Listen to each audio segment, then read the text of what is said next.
Gusto ko na sumagot ang Armed Forces of the Philippines kung bakit nila pinayagan na mangyari ito. Because under the law, the Presidential Security Command is in charge of the security of former presidents.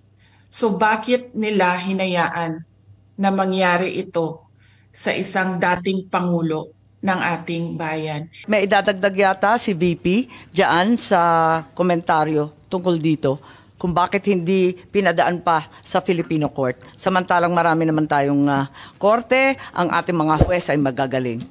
Yes, please, VP po. Yes, thank you, Senator Marcos.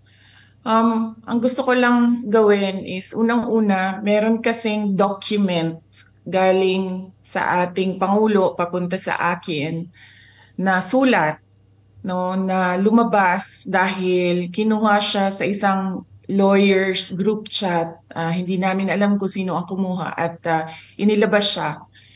Gusto ko lang na isubmit ito as part of the records of this hearing kasi as a Filipino and as a public official, binasa ko yung ang ating protesta doon sa ICC at yung desisyon ng ICC.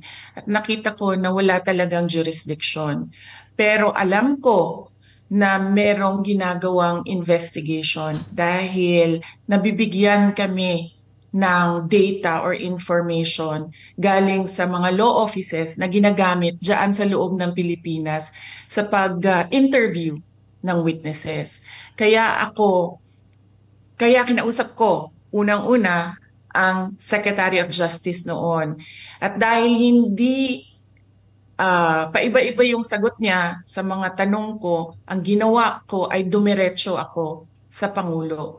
Kaya yon, nabigyan ako ng sagot ng Pangulo at gusto kong basahin ang kabuuan ng sulat.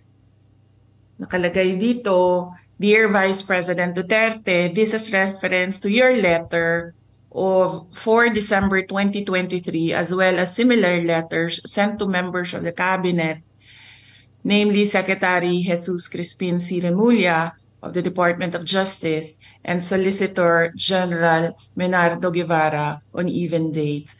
With respect to your concerns, legal or otherwise, on the investigation to be conducted by the ICC into the previous administration's war on drugs, I remain steadfast in my resolve that the jurisdiction of the ICC over the Philippines after the effectivity of its withdrawal therefrom is very much in question. To this end, this government will not assist the ICC in any way, shape, or form. I am certain that all the members of my cabinet, including yourself, will echo my views on this matter. As it is my sworn duty, I will continue to defend and assert the sovereignty of the Republic of the Philippines at all times.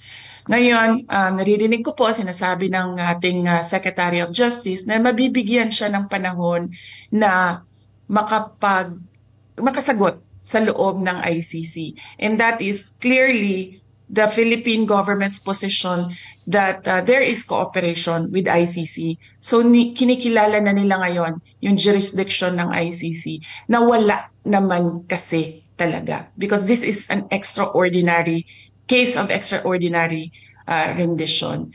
At pangalawa, Senator Amy, gusto ko na sumagot ang Armed Forces of the Philippines kung bakit nila pinayagan na mangyari ito. Because under the law, the Presidential Security Command is in charge of the security of former presidents. So bakit nila hinayaan na mangyari ito sa isang dating pangulo ng ating bayan? And finally, I request that I leave the meeting, the hearing, because I have to prepare for meetings as well here this morning at 9 a.m. Thank you very much our honorable senators, mga kababayan. Maraming salamat, VP. Maitatanong lang, kailan yung date nung sinasabi mong sulat mula sa Pangulo natin? Ang date ng kanyang sulat ay December 15, 2023. 2023. Iba pang sulat pala ito. At maraming salamat at hihingin natin ang sagot ng ating AFP tungkol sa PSG at yung okasyon sa Villamor. Maraming salamat, VP. Kung may mga iba pang mga hearing, sana makadalo ka rin. Thank you. Opo, salamat. Okay, I think that's posited to Secretary Chodoro. Nawala Yes, na yata si General Larida. No, ma'am. I will answer all the questions regarding the armed forces of the Philippines. As we said, we were deputized to support the Philippine National Police. And it is part of the constitutional duty of the armed forces to follow processes. And if we were to question those orders, even under color of law, under color of right, then it would amount to the armed forces acting unilaterally on its own, which is anathema to civilian authority over the military. As we said, our jurisdiction ends in providing support to the Philippine National Police. And with respect to the Presidential Security Command, that is a highly secure unit, and operational security is strictly followed. That ends my response, Your Honor. Yes, nakakapagtaka lang kasi facility ninyo yung Villamor. Ang inimbita namin yung Air Force. Wala po rito. Bakit? Your Honor, because of the fact that we will not go into operational details, and I made the call that the armed forces will answer in the light of our supporting role and not principal role to the Philippine National Police. Yes, pero narito si General Larida. Anong nais niya yung sabihin?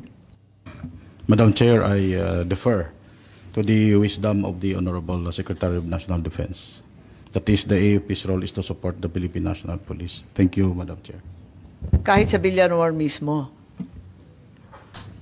Kahit sa lugar ninyo mismo, kampo ninyo eh. Yes, sir. Yes, Madam Chair. Ganun. O sige, ganun lang sagot. The question was, who planned this? I did not state in any way who planned it. The meeting was of executive privilege. It is a conversation between the President and the ones I mentioned. There were... So what exactly did you say? Ano sinabi po ninyo? They Ang asked me- pagkaintindi namin, itong apat na pinangalanan, ang siyang nagplano.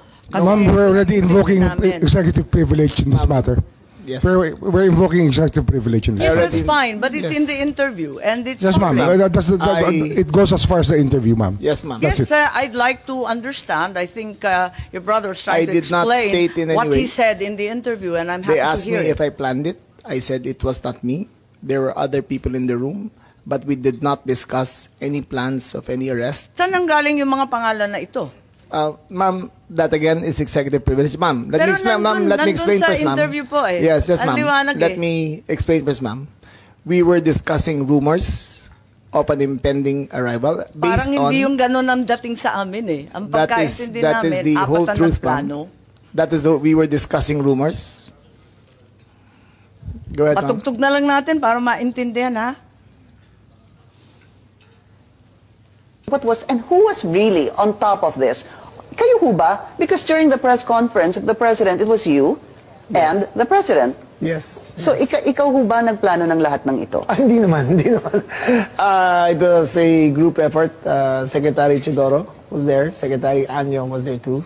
And the President and I.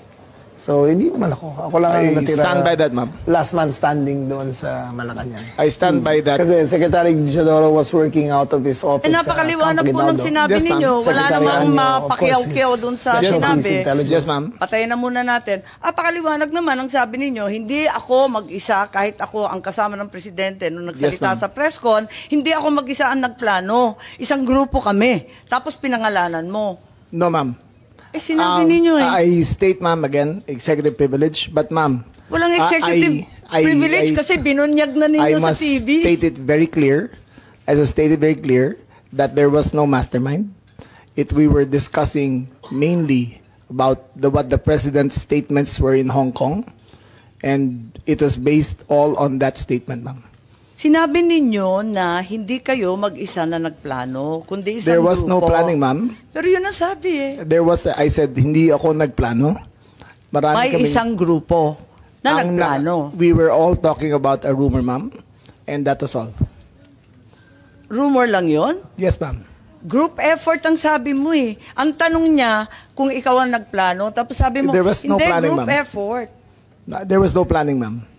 Anong Earlier, in-effort ng group ma'am, kapag hindi let plano? me make I think that we're intruding into executive privilege already, ma'am. I think that we please No, I'm respect just our... asking him to explain the media. Yes, ma'am. But media it's already a I'm very thin confining- dividing line between what transpires in a room between cabinet members I will- and a media statement. But there's a very thin dividing line, ma'am. Understood. I hope that we can respect executive privilege. Understood, and the Senate and the Secretary Chodoro is fully aware. Every time there's a need to recess to executive session, I'm happy to do so, and I will do so when necessary. Pero ngayon, sinabi kasi sa TV, paliwanag naman ninyo sa atin kung ano ibig sabihin. Kasi ang sinabi, hindi ako mag-isa na nagplano, may grupo kami. They asked me if I had planned it. Sabi ko, I did not. I did not plan it. I said we were there, and not to skirt, ma'am, executive privilege. It was mainly because of the statements of the former president in Hong Kong that he said, in his words, ma'am, in Hong Kong, that, I think you have a clip, he said that, ang reading ko ay may ICC warrant of arrest na. That was the best of my recollection, ma'am. So anong pinag-group effortan? Anong To diniscuss discuss the rumor, ng ma'am. grupo na That, again, ma'am, pinangalanan nyo? as far as I will invoke in executive privilege, there was no, you cannot plan on a rumor, ma'am. Kaya nagtataka So, ako, again, bakit ma'am, group effort? Chismis lang naman yun. Chismis nga. Ayun Yun na nga, yun. kung chismis, bakit mag-group effort pa? Tapos pinangalanan mo Ma'am, pa lahat na maraming nagpag-group marites sa effort. mundo to, ma'am. Dabis naman yung marites, dami-daming It marites was a sa amin. discussion of a rumor based on the statement of the president in Hong Kong. Nakakatuwa lang dahil chismis lang pala eh. Bakit sesentensyahan yung tao sa base ng chismis? It was a discussion of a rumor based on the statement of the president in Hong Kong. So you deny that you're part and parcel of the planning and that the other persons you named, hindi rin sila kasali dun sa pagpaplano? Again, ma'am, we were discussing the statement of the former president while he was in Hong Kong, that he said that he said, in his words, ang reading ko ay may warrant of arrest na ako. So that was the only basis of the conversation, ma'am. So ito yung group effort ninyo? Yes, ma'am. Pinagtulong-tulungan ninyo yung isang bahagyang chismis? It was, ma'am, all of that is, again, the statement of the former president, not ours. Okay, so walang kinalaman to. Pero para lamang sa kaprasong chismis, magtitipon-tipon pa yung mga sekretary ng kabinete. Nakakatuwa naman. Call it what you may, ma'am. Walang magawa. Opo, anyway, nabanggit na paulit-ulit itong Interpol, ano? At nabanggit na ng SOJ. At Ma'am, alam naman natin. ma'am, Yes if po. I may, since Yes, our Secretary name Chodoro, was, please. Kasi kasali kayo eh. alluded to, the Department of National Defense and the Armed Forces of the Philippines has no law enforcement mandate. Our sole mandate is to give support to the Philippine National Police when it is asked for. And therefore, such ends our jurisdiction. The operation is clearly a law enforcement one, and the Philippine National Police has the power to ask the armed forces to assist. And that is the extent of the participation of my department and the Armed Forces of the Philippines. And all other matters in supporting the Philippine National Police are covered by operational security. Tama po. Kaya hindi talaga chismis lang to. Meron talagang natanggap. At sinabi rin sa isang interview, alas 3 ng umaga, natanggap na yung notice of arrest nung Martes, March 11. Sinabi naman ni Secretary Remulla na si PNP General Marbil nakatanggap ng notice of arrest warrant alas 3 ng umaga ng Martes at sinabihan ang Pangulo ng alas 6. Nabasa niya na nga sa alas 6 ng umaga. So ibig sabihin, hindi po chismis to. Meron ng notice of arrest warrant. You're Totoo na talking siya. about 2 different days, ma'am. Okay. March 10. Sige, clarify po ninyo para maintindihan namin. Was conjecture. March 10, was chismis pa lang yun. Yes, ma'am. Dala nung salita galing sa Hong Kong. Yes, ma'am. Okay. March Tapos, 11 was a formalized transmission okay. by the ICC towards Interpol. And that was the first knowledge that this administration had of the presence of a action by the ICC directed towards Interpol. And that was the only formal knowledge that we had. So, andun lang. So, ang ibig sabihin, ang gobyerno hindi tumulong sa ICC sa application ng warrant. Nagulat kayo na dumating na lang yung dokumento. Yes, ma'am. Wala kayong kaalam-alam or paghihingi? None whatsoever, ma'am. None whatsoever. Ganon din yung SOJ, pati yung SND. Wala kayong balita, wala kayong hinikayat, wala kayong pakikiusap na ilabas na yan sa lalong madaling panahon. Wala po ako rito noon eh. Nasa Vienna po ako. Ma-attend po ako ng United Nations meeting sa Drugs and Crime, UNODC. Yung March 10 o yung 11 po? Parehong araw po, wala po ako rito. Ngunit nakikipag-usap ako sa telepono na tinatanong ko yung nangyayari dito sapagkat ang Department of Justice ay involved siyempre sa bawat proseso. At kinakausap ko po yung mga pwede kong kausapin tungkol dito. Okay, so wala kayo dito pero kayo nag-anunsyo at lumabas sa balita na alas 3 ng umaga pa lang ng Martes andyan na yung notice of warrant. It was me, ma'am. It was Ikaw me. Ba? Ibang Remulla yun. Baka na-confuse pati media.